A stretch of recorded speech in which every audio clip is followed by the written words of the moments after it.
Welcome to the Reality Check. Psychosis is real, so is recovery podcast. I'm Dr. Ashley Weiss. I'm a child adolescent psychiatrist. And I'm Serena Chaudhry. I'm a clinical social worker. And we are the co-founders of Nola, which is an early psychosis intervention clinic in New Orleans, and also the co-founders of Calm, Clear Answers to Louisiana Mental Health. So welcome to this episode of Reality Check. I'm Ashley Weiss. Hi, and I'm Serena Chaudhry. And today we have a very special guest, one of my personal mentors, but also our boss, Dr. John Thompson, who is the chairman of the Tulane Department of Psychiatry and Behavioral Sciences here in New Orleans. So thank you for being here. Thanks, guys. Appreciate you having me on.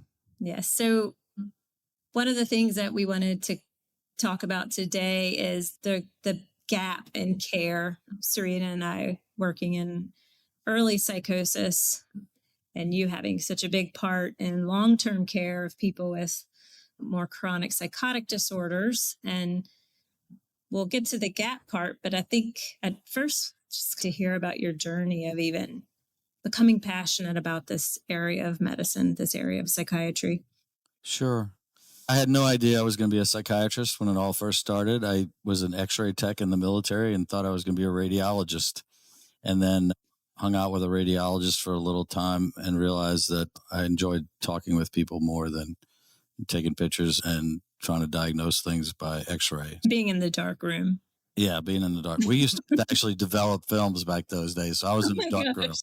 It's part of why my memory is leaving. I had lots of toxic chemical inhalation back in the day. But anyway, when I went to med school, I thought I was going to go into radiology, and then went to third year. And in my third year, I met my first manic patient in the throes of mania. And for those of you who don't know, sometimes patients, when they're in the throes of mania, they get into what we call hypergraphia, and they write and write. And he asked for a pencil and a piece of paper in his room that he was in. And we came back the next morning, and the entire wall was covered with hypergraphic writing, including the ceiling, which required him to stand the bed on its side and stand on the bed because there were 10-foot ceilings. And the entire ceiling was covered in pencil writing of various delusions that he was having. And my attending said, let's start him on a medication. We picked our medication at the time back then and treated him. And in a week, he was talking to me as if he were a completely normal person and was telling me about his job and what he did. And it was just totally amazing to me. And I just was fascinated with the whole idea of that someone could have so much difficulty just functioning and then be pretty much fixed in a week or two with meds. And that doesn't happen with every person, but it was life-changing for me, because I said, this is really what I'm interested in. And then when I became interested in forensic psychiatry, it was also to treat patients at the State Forensic Hospital at University of Florida, where I was. I spent my fourth year of training taking care of about 45 or 50 guys in the forensic hospital, where there are a lot of folks with severe mental illness, and just really enjoyed that. So that started it. And I've been engaged in taking care of those folks ever since. Yeah. I'm curious, you've been doing this for a while. What keeps you going? It's really the main thing that keeps me going is just how gigantic the stigma is, and how so few people are involved in the kind of care of the folks that you guys like to take care of and I like to take care of. And so I've been driven by that, and I've tried to change systems to improve by training psychiatrists and getting psychiatrists charged up about taking care of the population, and placing them in various state hospital systems, primarily in Louisiana, but around the country, to take care of the population. Because in the forensic system, you typically are taking care of folks that end up in inpatient type facilities. But then we also transition them out in the communities, teaching doctors how to treat them both in the acute setting, the chronic settings, and then how do we transition folks safely out into the community where they can function in society. How do you deal personally with the frustration that comes with that? And I would say I'm not a well, Serena and I both aren't early career people anymore, now getting into mid-career. And I mean, it's challenging, right? Sometimes you feel like you're on an island and it's just a few of you who care at all about the truth about this. And so I'm just wondering how you personally manage that. Yeah, it is. I think oftentimes we don't really think of schizophrenia or bipolar disorder as brain disorders, but they truly are. And it was a lot of popular press about neurosurgery and operating on brain tumors and all the expense that goes in that and the work that goes in that. And then you see these young people in their 20s and they have a diagnosis of schizophrenia and they start to lose their ability to love their parents the way they used to because they have affective dysregulation and they can't necessarily connect with them in the way that they used to. And it's just heartbreaking. We see the stuff that you and I see every day and is really hard to deal with on a day-to-day basis. But I think if you're driven to make their lives better and to assist them into making their lives better, that's what you wake up for every morning. So I know it is hard. Probably the parents, dealing with the parents and the family members is the most difficult because there's a lot of frustration with when they see someone deteriorating and maybe engaging in behaviors that are getting them in trouble with the law or getting them in trouble in general, where their jobs are in jeopardy, and they're trying to help the person understand and gain insight. And a person in their first psychosis really has a lot of difficulty with gaining insight. They don't really understand what's happening to them. They don't understand why other people don't see what they're seeing in their delusions and sometimes in their hallucinations. And so they aren't on the same page oftentimes with their caregivers and their family members. They're trying to help them, and they see those people as being foreign or alien or not really wanting to help them. And so I think it's really difficult when you see parents that have raised a child to teens and then 20s, and then this disease starts grabbing hold of them and they feel they're losing their ability to reason with their kids. That's probably the hardest part. So there's been a lot of progress in the last several of decades. And I think the fact that Epic Nola exists is an example of the progress that's been made in helping to treat young people when they're experiencing their first episode of psychosis. What do you think have been some of the bigger gains in the last couple of decades? Yeah, obviously we're going from a lot of dirty medications to cleaner medications. Mm-hmm. We still have a long way to go with that. And I think we've thought along lines of dopamine and serotonin when we really should be thinking maybe way more complex than that. We're seeing a lot of those meds being developed now. So that part's exciting. But the part that really I think is developed with Epic Nola, and it's something that I used to do back in the day instinctively, is that I see my patients more frequently. I talk to their family more frequently. I try and help them with social issues more frequently. Those kinds of things. Really, back when I was practicing in many of the mental health centers, it would be they go in, they get their prescription, and you sign them up for 6 months to come back and do the same thing. And there's really not a whole lot of contact with them. So you can imagine you're out in the real world and you have a mental disorder that maybe increases your level of paranoia, and you're trying to talk to somebody about it, and you can't really talk to anybody about it because every time you talk to somebody about it, they go, I don't know I can't understand that. And in clinics like Epic Nola, we understand what these folks are going through, and we can talk to them about it and hear some of the things that they say that many people would be afraid to listen to, and yet we can listen to it and say, hey, we understand what you're going through. We understand what's happening, and we want to see you more frequently and help you through that process. And I don't think patients with chronic mental illness have really had that available to them. Even in private practice settings, oftentimes there are long gaps between their treatment, and the family is stuck with negotiating what's going on with them. Mm-hmm. And so it's all in the lap of the family. There's a lot of organizations that have been out there for a long time to help with those issues, but it's great to see the psychiatrists and the psychologists and the social workers stepping up to the plate and saying, I really need to spend more time with this patient, rather than just looking for the magic pill that's going to fix whatever symptom they're having on that particular day. Yeah, I'm just teaching the second year medical students a lot right now. And thinking of all the research and literature that's out there about schizophrenia, about bipolar disorder, that is based in these very minimal treatment settings, research settings, where they're getting minimum treatment at best. And like, that's what we learn from, right? Like, we've learned about this potentially degenerative illness through watching people with a lack of care, and the belief that you won't get anything from psychotherapy, and the acceptance that these people are going to end up in the hospital. Or even the idea that you would use a mindfulness therapy, teach somebody how to meditate, right? When I first was training, the idea that you would teach somebody with schizophrenia how to meditate, they would laugh at you if you did that. And I remember just figuring out on my own. And when I would say, hey, I was at the VA, and I'd say, hey, I need to see this guy like in 2 weeks. And they're like, 2 weeks? We don't make appointments that soon. You got to wait 3 months. So he's not going to be good in 3 months.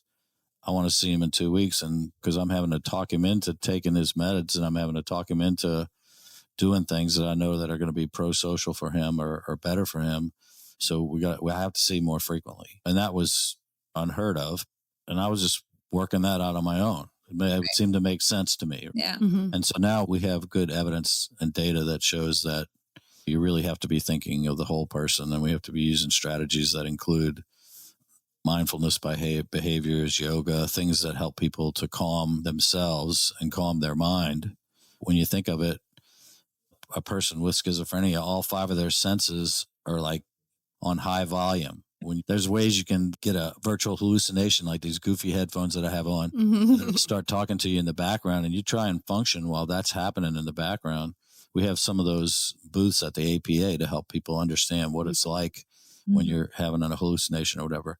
But their senses are so heightened, and how do you learn ways to calm that down without necessarily a pill's going to calm it down for a half hour, 45 minutes, but you're living with it every day. And how do you practice that? So you guys do a great job of teaching that skill set to the patient population.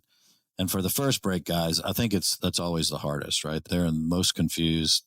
They really don't understand what's going on. They're not really sure what They're is in such a pivotal part of their life. Yeah, sure. A big part. When you mentioned intuition, I love that, because like, your intuition is to be there more for the person, spend more time with them, develop a connection with them that's going to help facilitate a trusting relationship, that they might trust your recommendation. Maybe they'll trust that that the medication might work, or the therapy might work. Right. That's how, like, I even stumbled upon the first episode Psychosis literature was in residency, having a patient that I got to see in my resident clinic every week, because we couldn't get him placed out of the 2-lane emergency room for 2 or 3 weeks. And by that time he was doing better, and he was trying to hold down this job. His family didn't understand what was going on and were judging him in like a religious way. And so I just was like, oh, I got to talk to them and I got to tell them what's really going on. And then like his job, I was like, gosh, if they would just give him like a 15-minute break, it would be so much better. And then he went out to see his friends, and his friends, were worried about him. And I was like, shoot, I got to just give him some context to help them with their friend. And I was just like, what am I doing? I'm doing this like thing that totally makes sense. And then I got on to PubMed, and I was like, early psychosis. And then came upon this wealth of knowledge, but it is very intuitive. It's not rocket science. Right. It's like really good care. Yeah. And you guys get to do, I think the cool part is that if you're engaged with the patient and you have them, like some of the first Epic clinics, we see people for the first 18 months, and then they're launched from our Epic clinic. And I'm like, no.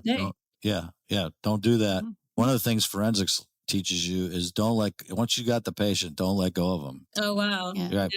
Because if there's any kind of court order where you can help the person by either bringing them before the court, so the court can say, hey, you need to follow this plan or whatever, or you can get them onto long-term injectable medications when it's appropriate. Just that continuity of care for longer and longer really improves their overall outcome. And we can't forget that these guys have life expectancies that are probably 15 years less than the average. Can you imagine if you had a heart condition that knocked your life expectancy by 15 years. Everybody be jumping up and down saying, losing it. We got to fund a giant research project to fix this problem. This is horrible. And yet, because of the awkwardness of dealing with folks that have chronic mental illness that don't necessarily want to engage in care at times, allows a lot of sort of ignorance because it's difficult to deal with it. That's what we do. Being a doctor it's not easy. It's difficult, right? Yeah. And being a care provider and mental health, you have to really go in there and do it. Right. And you do it over the course of a lifetime. I think keeping people in care is recognition that there is a life to be lived and it's worthy of living. Right. And people deserve to be supported along that path. Yeah. And in my system, in the forensic system, I'm always telling patients where they go, I'm ready to go. Get me out of here. And I'm like, okay, one of the things we're trying to do is not necessarily protect you from the court system.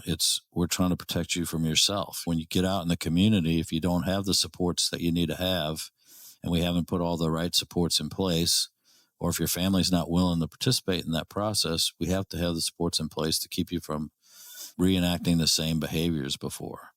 Because I always teach people that psychosis is like a dance, and you just from taking care of your patients. Guy may go, that Bible verse is popping into my head again. That always pops into my head when I first start getting into trouble. And then it allows you to do an intervention. But if you don't know your patient well enough, you may not know that's the first sign. Or you'll talk to parents and they go, he's not sleeping. Whenever he stops sleeping, in 3 weeks, this is going to be completely out of control. We have to figure out how to do early intervention with early symptoms to try and assist the family and the patient taking care of themselves. That's part of our educational process too, is we're trying to help you identify early signs so we can help you not get in trouble with the law where you have to come back in again or stay in for longer than you need to be in. And sometimes that takes longer than they expect or they want. Yeah. Yeah. So on the issue of systems, and not everybody with severe mental illness is going to end up in the forensic system, thank God, but a lot unfortunately do. And trying to avoid it from the beginning is so important, because once it seems like, gosh, once anybody has any kind of charge, even if it's just for trespassing, it's so hard to then move forward and deal with the lawyers and get it taken care of. And I guess I'm just thinking that you work at that end of the spectrum. We work at this other end of the spectrum. And what would you say? What would your argument be to all of the stakeholders out there that hold the purse strings, so to speak, where if there's funding lacking to actually about giving these people a chance? And it's even with our field, even within psychiatry, right? There's lots of hospitals that if someone has a pending charge, you can't even admit them to the psych hospital, right? So before they even end up in the forensic system, it could be that they're engaged in a behavior that the hospital doesn't want to admit them to in the acute hospital. So it's not only the stakeholders, it's up and down the chain that folks are, it's a gigantic problem that it takes community leaders, it takes judges, it takes the leaders that have control of the purse strings. All of us have to come together to make a big difference. When communities do that, you can see the overall care improve. San Antonio's got some really good programs where they really identify folks early. They try and pull them into intervention. They try and help them navigate. In our forensic system, we use community forensic services worker to talk with the judges so that they'll understand what's going on and to help navigate that piece. But I think we need navigators with patients that have these difficulties so that they know what the resources are and they can plug people in the resources and plug people in the support to their family. The funding, even though we're seeing a lot of mental health is important since the pandemic, I think these folks have a different kind of mental health issue that's much more much more severe and much more acute. So you have to really bomb it with resources to make a big difference. But in the long run, it makes society better. Schizophrenia and bipolar maybe represents 1% to 2% of the population. And when you add it up, the most severe ones like that we typically get to take care of. But the economic burden is gigantic when you think someone's life is shortened that much. They have a difficulty holding jobs lots of times. They end up revolving through correctional systems and other systems so it's a big problem, and funders really need to cough up the bucks from our perspective, right? Cough it up and cough up a lot. How is it not something that like people care about? It's mind boggling to me because like you mentioned, if it was a heart condition where you have a 20-year reduction in life expectancy, it would be this whole big thing. Like, how is it, Serena and I talk about this a lot, that the writing is on the wall in our society or societies across the communities around the world about what happens when you don't do anything. Like, why is it this? Why is it so hard? It's mind boggling. Yeah, I think there's always been a stigma involved with the brain versus the mind, right? We finally realized that those two are the same. It's amazing, but we still have that issue, right? And you have neurologists that just want to take care of seizure disorders, and they don't want to. And anytime a patient comes in with schizophrenia, it's find me the psychiatrist because I'm not dealing with this part of it. And so I think, and many of the original researchers were neurologists in the first place because there weren't really psychiatrists. We were alienists back in the day, which tells you a little bit, right? Yeah. We're alienists, and so we're alienists, and our patients are still alienated at some level. But one of the things that, as a psychiatrist, one of the things you note when a patient has schizophrenia and is that there is an oddness or a disconnectedness in how they relate to you. And I do think that plays a role in it as well, as that people are uncomfortable with odd, right? And we all know in human behavior, right? If you're sitting there talking to a person who looks like you, goes to the same places you do, likes the same things you do, you're going to get along okay with them. And when they're different from you or odd from you in any multitude of different ways, from the color of their skin all the way to what they may think politically, to their religious beliefs and everything, it makes it more difficult for us to have human interaction with them. And so I really think that part has always been difficult, is that even though we know it's a brain issue, we know the parts of the brain that deteriorate in schizophrenia over time in a certain subset of that population, and yet it still may be difficult for us to sit down with a person with it and relate to them and try and help them. And I totally agree. And at the same time, though, I think about it's difficult to sit down and speak to people with Alzheimer's. Of course. But somehow that's this acceptable thing to funnel money into. Not to say it's not important, but in thinking about reciprocity and equity and insurance coverages and research and things like that, like those same principles should cross fields and cross illnesses. So sad. And the spectrum of life from younger to older. And I think there are these moments of discomfort when people are having difficulty connecting with someone who is odd or behaving odd or oddly or differently. It really requires a level of self-reflection for the individual. Like, is it them or is it me? Is it my own discomfort getting in the way of this person who really is just being and trying their best in a situation that is really uncomfortable for them? And as going back to what you said, is like there's a high level of sensitivity that our patients have. So I'm curious if we're at this moment where we clearly need people to cough up the money, and there needs to be more money focused on early intervention and caring for people over the span of their lives. What can listeners do? What can they do to help move us in the right direction? Certainly there are tons of great foundations that are out there that really do spend a lot of time developing the kinds of things that you guys are developing as well. The National Alliance for the Mentally Ill, there's lots of foundations that I think that they can contribute to. But I just think being open to, in general, just being open to how do I contribute, whether I contribute by being a part of the solution and volunteering, or just reading to understand mental illness more or understand psychosis more. It's easy to say, I don't really want to deal with that because a subset of this population possibly could be violent or they're odd or it's going to make me feel uncomfortable. But if that's what it makes you feel uncomfortable, then cough up the bucks to let the rest of us do it, because we're okay with doing it, and we're okay with putting together programs that help. So certainly financial means are help, but volunteering to help as well.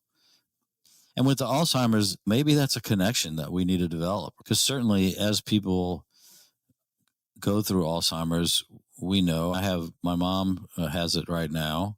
And, my dad, we have to really support him to get him support. I have one sister goes one day, the other sister goes the other day. Luckily, they had 7 of us. And I take them to lunch on Thursday when I can manage that. And then we have some help coming into the house to keep mom at home. But as she progresses, she could easily have very similar symptoms to patients with schizophrenia, where she has hallucinations at night and gets scared. Yeah. And we have to find ways to comfort her and take care of her and all that. People who are taking care of folks that have Alzheimer's and where their family members have it, they see a little piece of what we deal with. And maybe that's the connection where we can gain some empathy and general public empathy. Yeah. And I think just it's ironic that it all comes back to like our own self-reflection, right, and how we're going to deal with other people. But yet we will sometimes judge the other on how they're presenting to us when our own perception is everything. And it's so cool that like in clinics sometimes and in groups, I'll hear people in group even saying that, or I'll hear my patients tell me about being in group, and they'd be like, oh, this person, they did this. And I was like taken back, and I thought it was odd. And then they were like, but then I was thinking, maybe I'm just misjudging this as odd. And I probably did something odd at one time too. Maybe I'll just go say hey to them. And I'm like, that's such a beautiful basic life skill, right? Like, exactly. Don't be afraid because you just don't understand. And you never know when people are going to give you the most insightful moment and insightful statement, and you were scared to talk to them in the first place. Right. And my mom, every once in a while, because she's a very wise woman, and she's 91. So if you live to 91, you can't be too dumb. Or you gotta make it. And so we'll be sitting there thinking she's completely out of it. She's not really getting what's going on. And some insightful statement just pops out. And so we started writing those down. And I think you can do the same thing for your patients. I was always amazed by, I remember this one patient I had, he wasn't quite schizophrenic, but he had such horrible OCD that it looked like schizophrenia at times when we were dealing with him. And he would do all these goofy things like popping the windows out of his house because he'd press on the window. And then every once in a while, he'd come out with this incredibly insightful thing, and it would just make my day because it helped me to think more positively about the day as it was going on. And I'm like, if Mr. So-and-so can come up with that as a positive thought for the day, I sure can keep those positive thoughts with me. We always learned, I think, from our patients as well as helping to take care of them. Yeah, every day. Absolutely. Any last things you want to talk about, Serena? No, I think it was a great conversation. Super. Thanks for all the hard work you guys do. Thanks for the hard work that you do, thank you for supporting us and doing it. All good. And this is a cool podcast. Y'all have fun with it. I hope it grows. Yeah, we'll see. Okay, hang in. All right. Bye. Thanks. Bye.